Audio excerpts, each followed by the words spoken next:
Hello. Are you sitting comfortably? Yes? I'll get back to that later on. Last week, I helped a 60-year-old woman to become a lizard.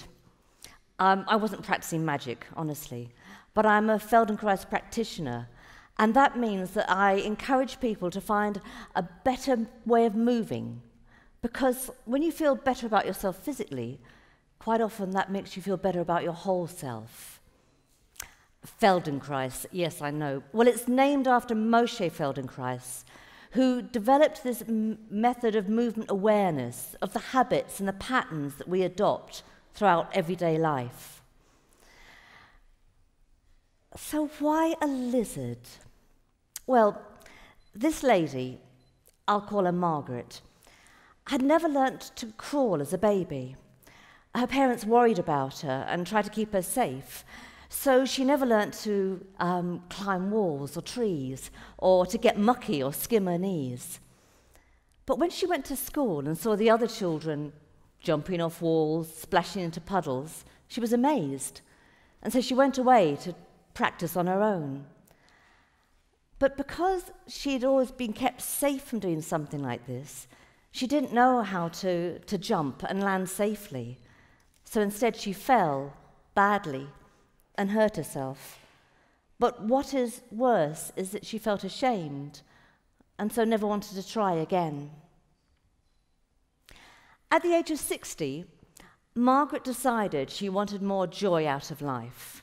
Maybe not jumping off walls, but at least being able to walk without fear of tripping, and to dance without feeling ashamed or fear of failure.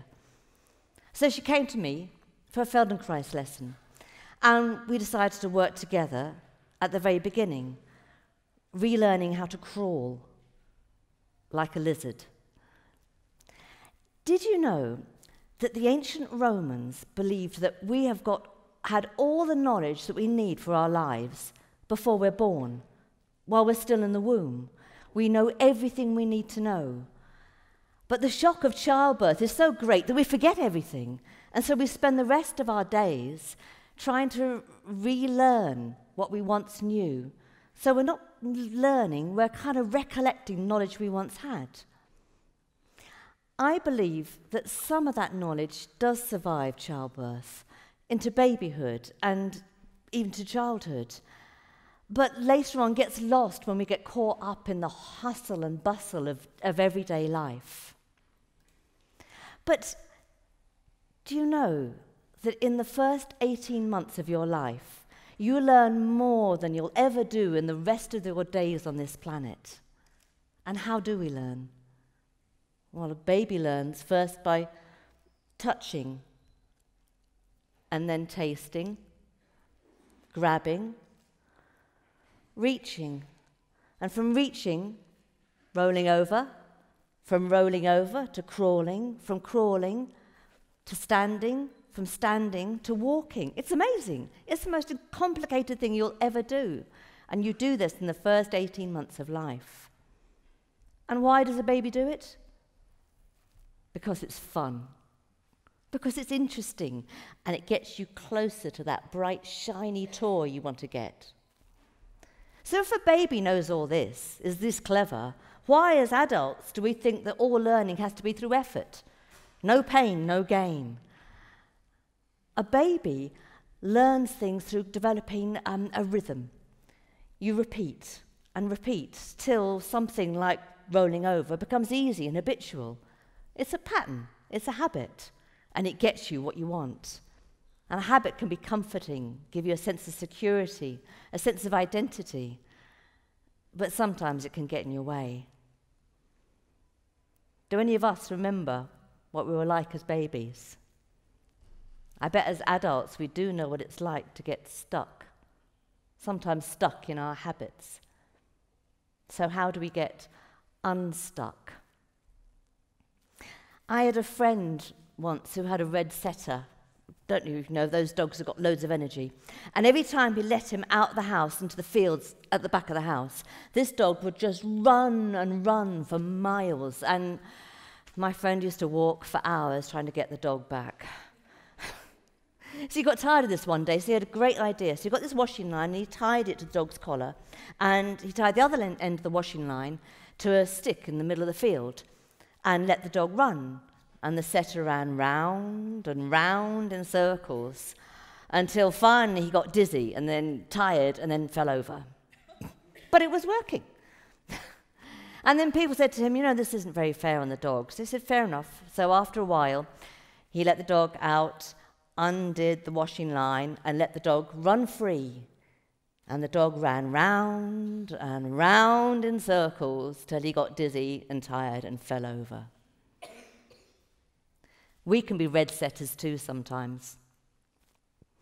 Albert Einstein said that the definition of madness is to do the same thing over and over again and expect a different result.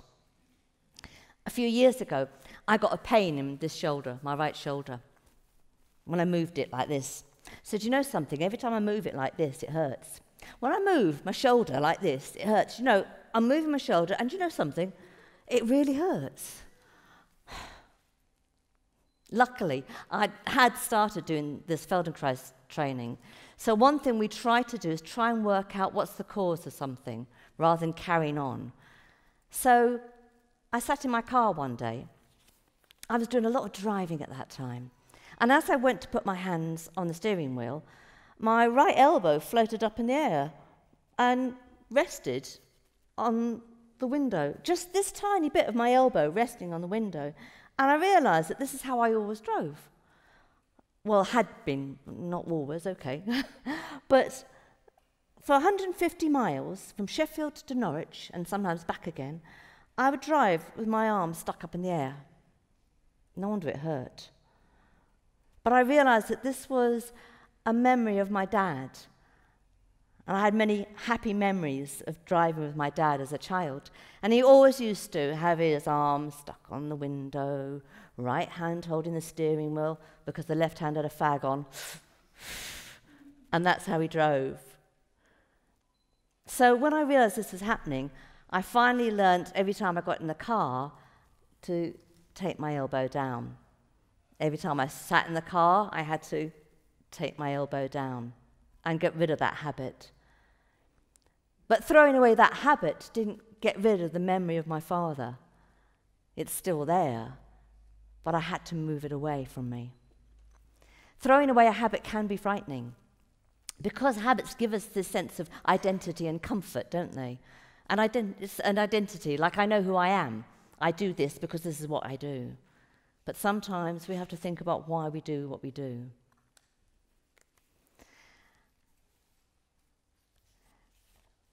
So sometimes what does happen, like me in my car, we also find that we don't think about how we treat our bodies, how much control we're in. Are you sitting comfortably right now? Who's in charge, the chair or you? Actually, these chairs are quite comfy. Ruined my talk, thanks Hugh. But we spend a lot of time trying to adjust ourselves to our furniture. Yes? You sit at your desk at work, and I know a lot of people sit with their legs dangling because it looks untidy to put a book underneath your feet.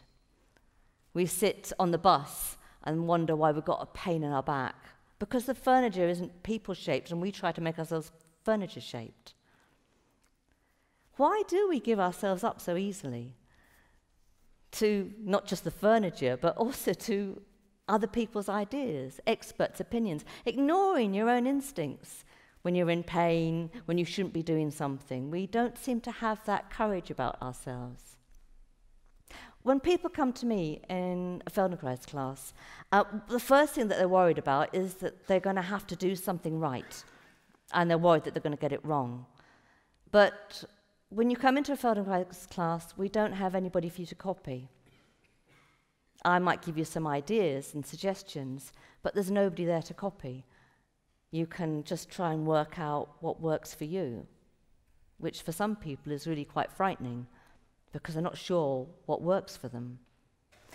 But I would say that once you get a sense of curiosity about yourself, your physical self in the world, and how you feel about that, that sense of curiosity can help your feeling of potential grow a great deal. Like Margaret, you might spend a great deal of your adult life trying to find the fun, developing your sense of curiosity, but you never know. You might become your own magic lizard. I hope you do.